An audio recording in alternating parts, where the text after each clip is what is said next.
Good morning, all.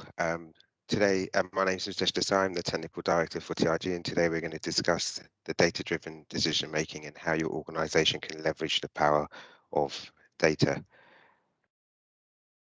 Before we start, the webinar is being recorded and will be available after the session. If you need to contact us during the webinar, feel free to use the chat and also the hand gestures as well. Towards the end of the webinar, there'll be a 15-minute questions and answers session as well. So during the webinar, feel free to post some questions into the chat and we'll cover them off as we go through the seminar.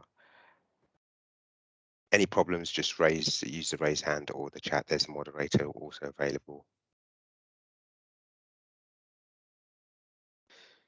So we're going to start off with a quick poll, just to set the scene, and for those that are sort of starting their journey on data-driven decision-making, BI analytics as well, to see where the audience is currently sort of positioned.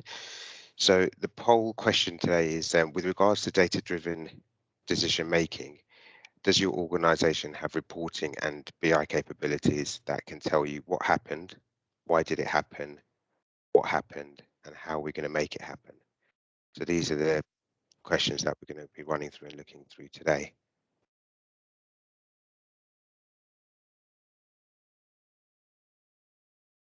So as the poll takes place, I'll give 15 minutes or so and we'll revisit the questions and answers to the poll. So data-driven decision making. So let's take a look at what this entails. It's the ability to be able to go from a hypothesis to a validation in minutes using all your data. So spend less time tuning your applications, stitching services together. I think we've all been there in our organizations where we've had to grab data from multiple Excels, try and get them to work together, join columns manually, take out data, look at duplication. All that's time consuming, and you need the decision to be made a lot quicker. By the time you get that visualization, it's taken a lengthy period of time, and you're also having to repeat that process every time the data sets change. So the idea of being able to drive decisions from data stems from the ability to be able to have that data in a data set or multiple data sets that can quickly be looked at, analyzed, and help you to make that decision. So developing these data-driven platforms really are there to help you to get the data into one place, and the key feature there is all your data, because what we tend to find is that a lot of data in most organizations starts off with it being in silo, and that comes from potentially where the applications run and how they run, and also how departments run as well. So really, to push this data-driven decision making, we really need to have a look at how we can get data to work together, on that single source of truth, and then be able to make decisions a lot quicker. All businesses today are data-driven businesses. So from your corner shop, who uses an online accounting package and stock controls, to the largest retailers that run through the internet, all run on data. It's the key feature there is how you grow that business and how you can take advantage of some of the data is the analytics that you run from that data. So we've had a lot of customers come to us in the past and say, we've been gathering data for 10, 15 years. How can we make that valuable now? How can we make decisions based on that data? And sometimes it turns out that that data that they've been collecting isn't the right data. It's not the data that's going to help drive decisions. And it just becomes a cost center to the business when you gather data and you don't have that full vision or that platform around how you would use that data to make the decisions. So it's really key to be able to have a model which allows you to do data-driven decision making, is to make sure that you have the data and the data sets all unified and working together, but also have an analytical platform that will help you to drive these decisions as well. So data-driven decisions also are no longer in running silo. They're no longer related to just one person in your organization. Your data is only one piece of the puzzle, as it says there. Being able to articulate your data insights to your organization is where the real value is. So data literacy is a kind of a new word or new sort of ethos that is coming across a lot of organizations that we're seeing. It's a new sort of culture. So data literacy is, we need to be able to share this data. You need to be able to not rely on individuals no longer that understand data, but make sure that it's an organization-wide practice. Because when you start sharing that data and combine it with some self-service tools, individuals become a lot more empowered, and that's when you can build tighter teams and you can see organizations become stronger. We've seen in a number of our clients where we've started to take this data, started to take the data into a more self-service platform. So people can go there and have a look at a report that has detail and information from different departments, from external data, and really be able to get a true picture of what the business is doing as a whole, but how their department, their function, their process is going to make a change to the organization. And it's that visibility that whether you're a small organization, a large and medium organization, is required in order to be able to make these decisions from data, be able to grow your business from these the data that you've been collecting and the analysis that you're providing. So it's taken a shift in quite a lot of our organizations from the data being the data literacy and the understanding of data and how data works from individuals or a small team, really across the whole organization. There's many people probably on this call or listening to this webinar that also have already tried and done Power BI reports of visualizations, but mostly without having a common data platform. That's done still within the silo data sets or your own data sets. So this idea of being able to make decisions quickly and fast all stem from being able to have that uniform data set. Single source of truth is also sort of how it's also referenced to as well. So you've all reporting and coming in from the same data. And what that sort of helps to stem is the ability to be able to take a common process or the ability to take a common uh, insight and be able to drive some real decisions around it. Most decisions in a business stem from data, but it's just how quick you can get that decision making process. And when you start collecting data and putting it into a single platform or a single source of truth, whether it's in a data warehouse or whether it's just a combination of data sets, governance comes into this a lot, because what you're doing is you're opening the data sets up and you've got to make sure that you keep the same security, the same role-based access to the data. So yes, you could have one Power BI visualization, but you've got to make sure that the individuals that are empowered to be able to go and build these or use them still have that security around it to make sure that they don't see data that they shouldn't, and drill down further into data that they don't have access to. So when building a data platform, it's key that the security around access of the data, but also the governance of the data is kept running at all times. And some of the technology that we use with Microsoft and Azure allows you to bake that in right from the offset. So when you're collecting that data, every individual piece of data you're collecting comes with security, comes with the governance, because as it sort of states there, that it's not about making the right decision all the time, it's about making them in the right way. So as you start using a lot more analytics, there'll be further seminars around how you can empower your data platform with machine learning. There's a lot of bias and governance that needs to be looked at in a different way to what governance would be looked at in terms of a traditional decision-making model. So we ran a poll at the beginning of the session, and really it was just to see where do you sit, or where does your organization sit on this curve. So we kind of driving the value up of an organization, but as you do that with any technology or any platform, you sort of increase the difficulty as well. But what you're moving across onto is optimization and having that ability to do different types of analysis on your data set. So if you at the moment, if you sit out, you can be able to see and tell what happened. You're sitting really at the descriptive analysis stage. So you're collecting information and you're really on the path of sort of hindsight. So again, we've seen this in organizations where, you know, you have that data there, and you can say, in hindsight, well, if we didn't buy X amount of product, or if we moved the product using a different system or different career, we would have been able to sell this much more, and so forth. So there's this descriptive analysis piece, which a lot of organizations which come to IG sit around these two spaces here, and they'll be able to drill down into data and say, why did it happen? So that's your diagnostic analysis. So why did a system fail? But the issue there again is that typically now, as the world's moving fast and with all the different technologies, it's difficult to be able to pinpoint a single place to go and look at why something failed.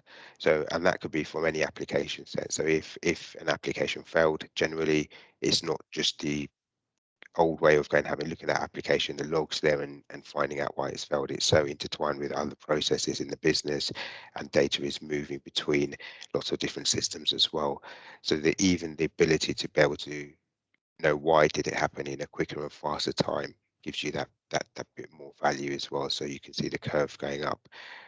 Typical examples of that is that the quicker you can resolve some of these issues, it may help further along the chain, and also keep the business moving. Then you move up to sort of the insight phase. So what will happen? So this is the predictive analysis. So this is having a look at when we start pushing up to that graph and that curve, is that can we try and look at our data sets and predict what will happen? So we've collected a number of data, descriptive type of data, diagnostic data. Now, can we predict using that data sets and using those data sets and some of the technology in Microsoft around Cortana intelligence and machine learning pipelines? Can we start looking at what will happen? So we know that this is what good looks like. If something changes in that scenario, what will happen? And then you can start looking at some predictive analysis to say, if this changes or if we stop doing this, this is the consequences. And some could be positive and some could be negative. But again, you've got the ability to make those decisions based on data, rather than sort of say, well, yes, let's change this process because it may be cost efficient, but you won't have the sort of foresight or the insight to sort of see what would that mean going downstream. Does that affect other processes? Does that mean changing that one piece may not visually or within the business seem like a big change, but what does it do to the actual processes that the whole business is running? So it's combining the descriptive and the diagnostic to be able to give you some of the predictive analysis, and then using the same models and really starting to look at optimizing the business processes that you're running, the products that you're selling. It's going into the prescriptive analysis. So how can we make it happen? So if you're already in this space at the moment, you're running whether it's a traditional or modern data warehouse, but you're running some sort of data warehouse, some sort of analysis services that are already helping you to understand how you can make processes better. And again, all stems from the data that you've collected. So we have organizations that start collecting data very late into their journey, which is still valuable. As I mentioned earlier on, there's some organizations that we've come across that have collected data from years ago, but it's not the right type of data sets that they're retaining. It's not the right transformation, or the, the the work is done on those data sets is not what's going to help drive you to move from informational data to optimizational data and decisions as well. So TRG can really help you to move from each of these areas, and some of those require technology, some of those are just process and people culture as well, because referring back to previous slide, data literacy and the ability to be able to understand data, share it, is the key bit, because to empower the teams, the individuals, you need to be able to give them self-service data, and you need to be able to do that with the governance, security and compliance. And you'll see smaller teams starting to really rapidly excel to this journey, and then the organization as a whole will start moving across this as well. And that's the area that we specialize in, that can help you to start that journey wherever you fit in the curve at the moment. So organizations that we've seen that can harness this culture of having a single source of truth of data, being able to do some analytics on there and then also move to do the real-time analytics, we've seen them that they can outperform other organizations within the same industry or the same sector as well. To be able to do this, and the ethos of all the other slides is that you do need to have certain technology in place and then also certain processes and people in place as well. So the and I will cover each of those in different seminars. In this one, we're going to have a quick look at the technology side of it. So data warehousing has been around since the 1980s, the concept of a data warehouse. Now, as we're moving through the technology, a lot of other technology that's been around since then, like mainframes and other types of computers and stuff, has sort of fallen away. But the concept and the ethos of a data warehouse still serves its purpose in the modern world. Yes, it's transformed into a much more automated machine learning ability to be able to do a lot more with data sets, be able to do ETL, so extract, transform, and load processes a lot more quicker, faster. But the concept of being able to grab data from all different types of sources in all different types of formats and put them into a central location where they can then be further analyzed or be manipulated in order to be able to provide the right type of data sets that you need. So that could be running some machine learning on them to enhance and cleanse the data. It could be the ability to be able to go out and get external data source that you're not collecting or don't have within your organization, and that could be just stuff like weather. You may want to go and collect those because that has an issue, has a bearing on how your products are sold. So you can start overlaying the data with that. You can go and overlay public data that's available, whether it's some products that you're selling to households, and you want to know what the incomes are, what the family types that are living in those postcode areas. You, particularly as an organization, won't be collecting that data, but you can enrich your data by ingesting that type of data into a data warehouse and then adding that to your data sets. So the concept of a data warehouse still exists. In Microsoft and Azure, we help to develop and deploy a modern data warehouse, which is built on Azure technology and Microsoft Azure Synapse services and analysis services. You then need to have, as we mentioned earlier, if you just have the data warehouse, you have a lot of data that's sitting in a data lake or in some sort of storage, and it will eventually start becoming a cost center or a cost to the business, because the more data you pile up there and the less analytics that you can run from that data, the less value you're going to get from that data. So to be able to leverage reporting and insights and all the stuff that we've mentioned earlier on in this webinar, you do need to have an analytical platform. So Power BI sits on top of a data warehouse and allows you to really drill into the data that you've created. And also Power BI allows you to sort of do some of those data enrichment processes within Power BI. So that could be an option for self-service, or you can use Azure Databricks, which is a open source technology that Microsoft has placed into the Azure Fabric to be able to run notebooks that allow you to do some calculations and some transformation on your data. And then finally, the real-time analytics, which is really key to get insights. So this is, you can collect data in a traditional data warehouse, and you create cubes and you create your own sort of data sets and so forth. But that's, again, with data that's coming in at periodic times. Now, as we're moving through the times, we need to be able to do real-time analytics on data that's coming in to make a difference. So if you know that you only have a small window of selling your product, so it could be tickets for a concert, you really want to look at the real-time analytics on those. So quick changes that you can make and make those decisions, as we said right earlier on data rather than just a guess. And as I say, most organizations don't make them on the guess, they make them on data, but it's sometimes too late, or as we looked at that curve, it's done in hindsight. So if you're selling tickets for a concert, you're getting real-time streaming data, you're analyzing that data, and you know that, right, okay, Thursday is a really good day, Wednesday isn't. Can we change the schedules? Can we change the pricing? Can we have a 2-for-1 offer? Can we extend the show? All those type of stuff can be made really quickly and put back into the system to be able to really get advantages from the insights of your data.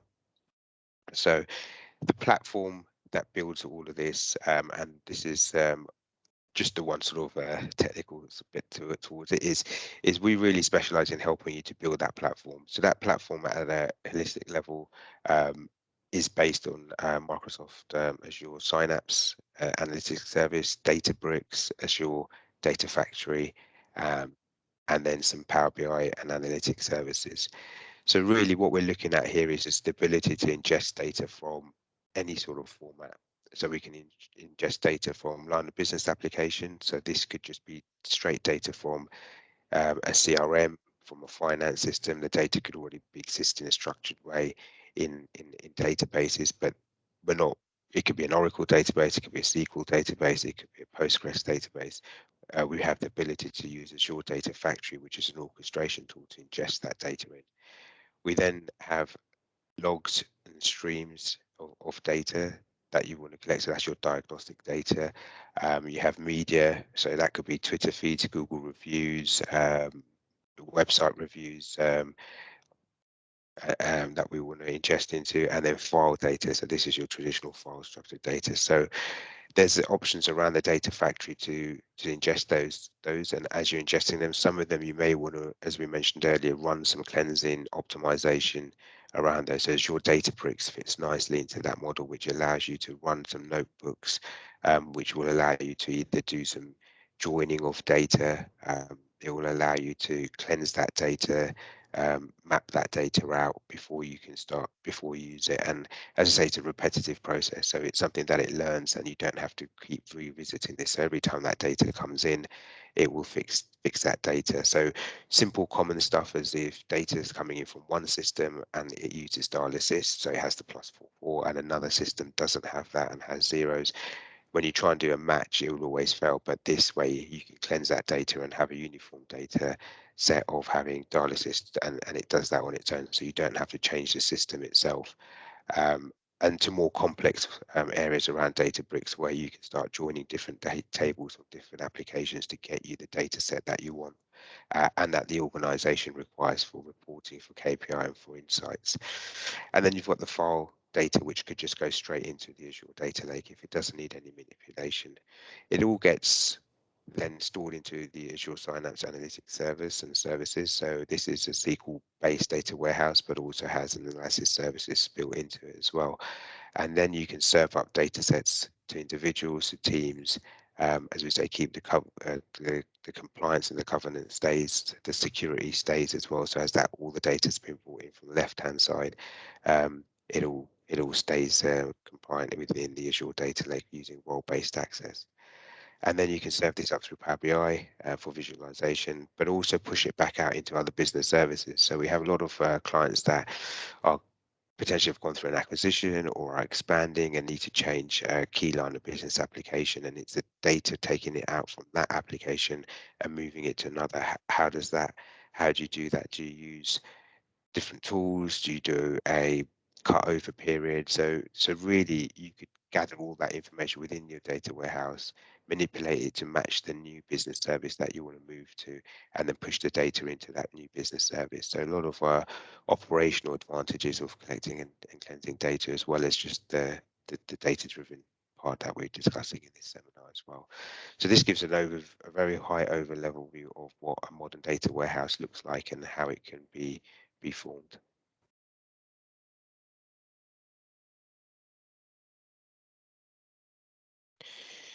So once we get to this, once we have all the data into the modern data warehouse, we need to find a way of creating a level playing field when it comes to be able to give the organization the reporting and the data that's required. So dashboards are there to provide a view of how departments are performing. Ad hoc reporting allows you to dive into the data and find answers quickly and efficiently, going back to the ethos of being able to look at a hypothesis and get to a validation within minutes rather than days.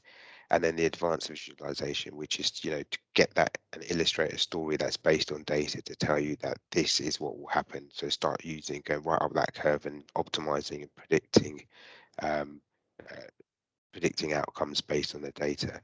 One key thing when you're trying to achieve dashboards, reporting, and these and move up that curve is that you have to make sure that the data isn't siloed, isn't underutilized, and is available but provides the insights too slow. So this is going back to the ability that yes, you might have data that you're sort of, as we see with a lot of organizations, Frankensteining together by joining a number of Excel spreadsheets or getting outputs from systems and then adding them to another spreadsheet or doing lookups and so forth.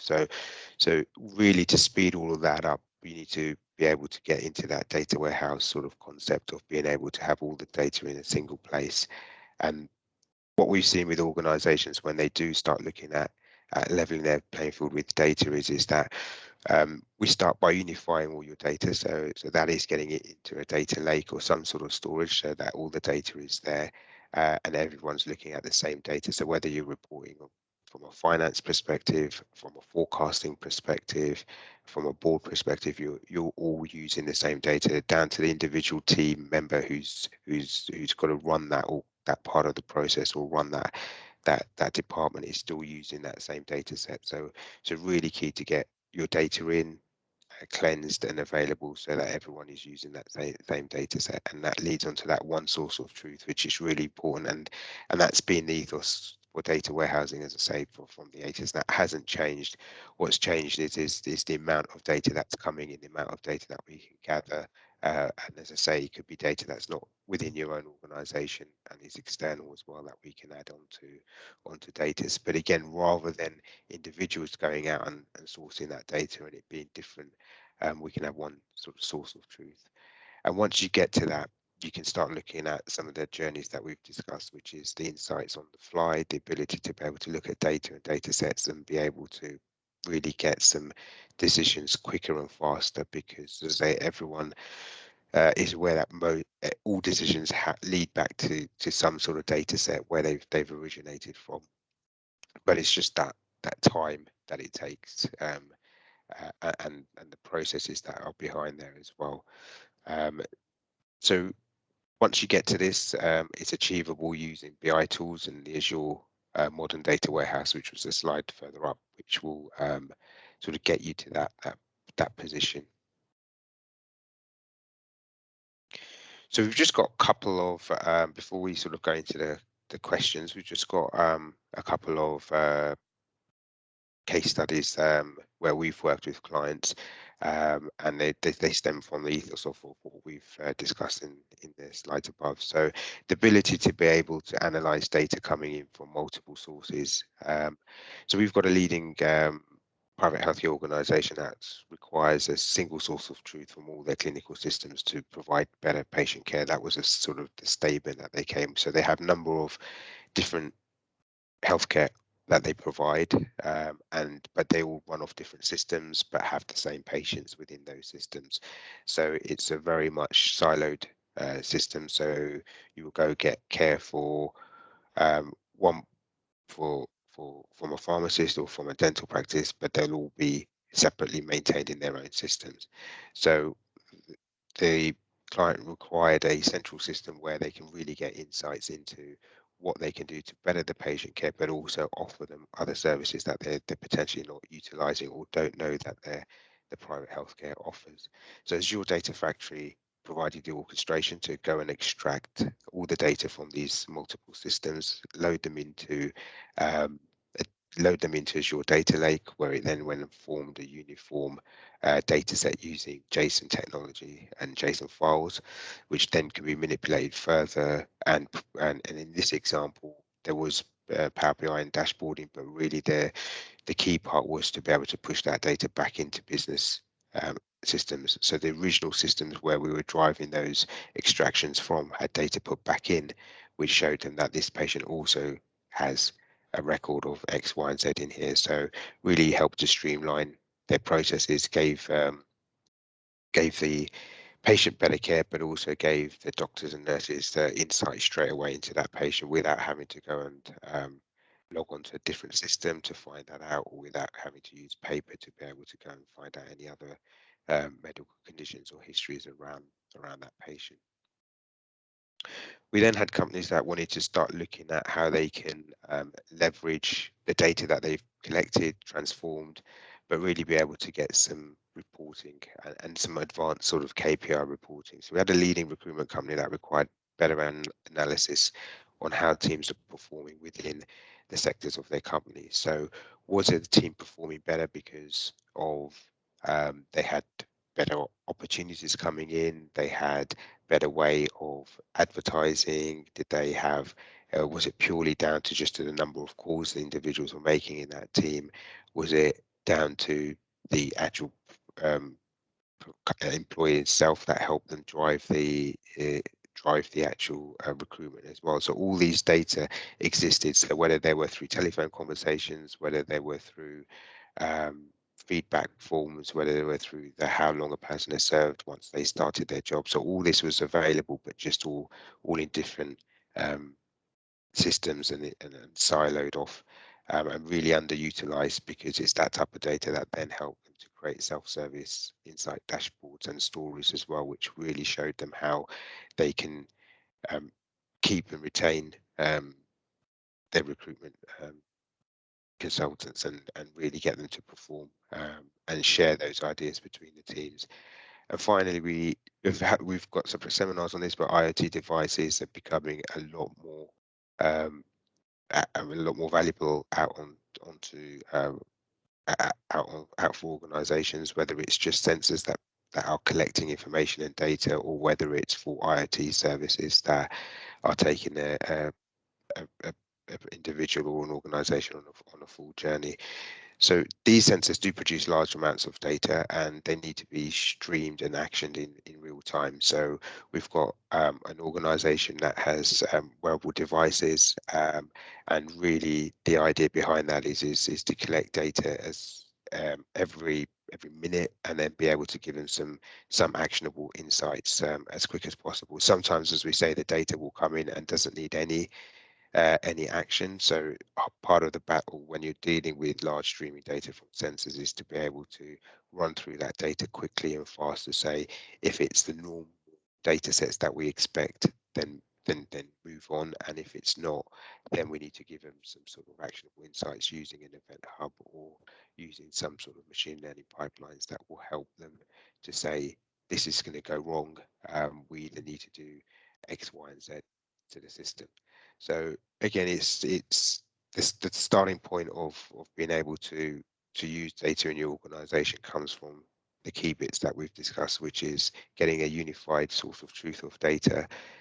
But once you've got that, it will just become a cost and a burden to the company if you don't start using the analytics and drive the insights from them. So you need to have a vision of what is going to drive that and get you to get moved from there, sort of collecting the information part of the journey, right all the way up to the optimization part of the journey. And this is where, again, we TRG have a number of options that can help with this. We have just some general chats that you can contact us about further on after this webinar, and my team to speak about how data analytics and how Power BI and Azure can help you really move further in some of the stuff that we've discussed today. So we have a campaign out there on our website called Octopus that will really help you to start driving your data analytics campaign. You can also download an e-guide as well, and this webinar will be available. And finally, you can always contact any of myself or my team in order to be able to get some more insights into what we're doing.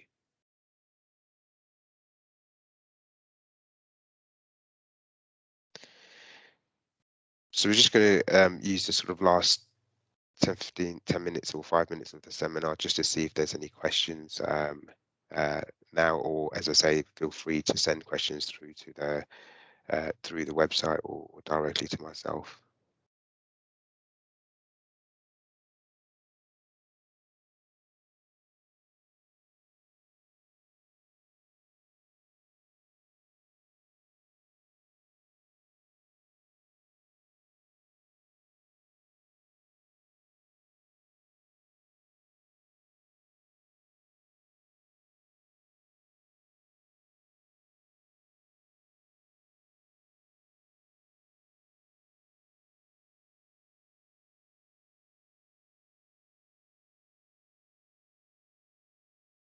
So we've had one question just come in, which was to say, with the information that we've covered in the slides, how can we make advantage of the products that we're currently selling, and how can the data that we're gathering help us? So I think the question is around what we've just discussed there is that how can some of the technology that we've just mentioned help you to drive those those data insights and make your products faster and your processes better. And I guess a lot of it comes down to being able to have that single sort of source of truth of that data, be able to work out the insights of that data. So why is something selling better in one region than another? Um, is that down to pure individuals? Is that down to marketing in that region? Is that down to the time of when the product was launched? So all of these key bits and questions all relate back to some sort of data entry somewhere that will be able to help you find that information. And as we say, the ethos of this whole seminar is that that can be done, but it's the time that it takes to gather all that information. Could be minutes, could be hours, could be days, and generally it's the latter. It's days. So if you could have all this information already available because you're constantly collecting it, you're constantly transforming it, you're constantly looking at that data, then you'll be able to say straight away, well, that region can sell a product better because of X, Y, and Z. Now, does that then mean you concentrate on moving some or introducing some of those processes into different regions? So there's a lot that can take place. There's also an area of the data warehouse, the machine learning that helps with processes that you don't have to double entry into systems, you don't have to create new processes. You can start automating a lot of the processes that you're running within the business as well. That frees up the time for those individuals to focus more on the BI, the analytics, creating the dashboards, creating the insights, being able to get them the information that they require quicker and faster.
Just got a couple of minutes left. We've had one more in, which is how can we use data to redesign products and business models? So I guess again, this is part of what we sort of touched on in most of the slides, which is around the ability to be able to have a look at a product that you're currently selling, using, offering as a service, and looking at business models and then mapping that back to the data that you've gathered around that product. As I say, individuals will be able to sort of say, based on their experience, based on their knowledge, that this is what we need to do in order to increase productivity for this product or increase sales for this product.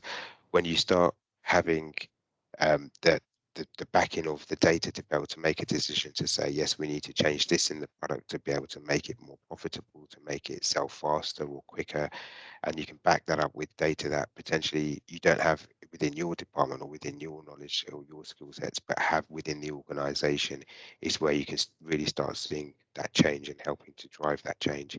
And that, as we say, comes from that data literacy. You can't have just individuals no longer in organizations that understand the power of data and how it's used. It needs to be spread across everyone, and create these self-service tools using Power BI so they can actually go grab these insights and start using those.